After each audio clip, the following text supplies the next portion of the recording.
ఏంటిరా ఎప్పుడు ఎప్పుడు ఈ పాటేనా ముఖం చూడా ఎప్పుడు ఈ పాటేనా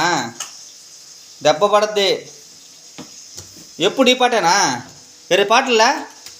మా పొంగులా ఎవరదా తాత తాత ఆ పాటేనా మా పనులా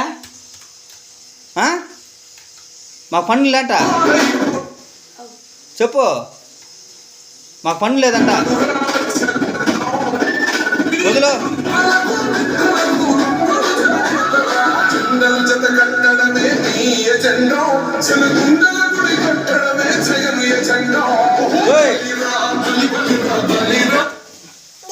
ఏందా పాట ఆఫ్ చేయి ఎందుకు ఊరకాయ చేస్తుండో దెబ్బలు పడద్దు నీకు అబ్బో చాలా ఉంది కదా అయ్యో అమ్మో ఎవరు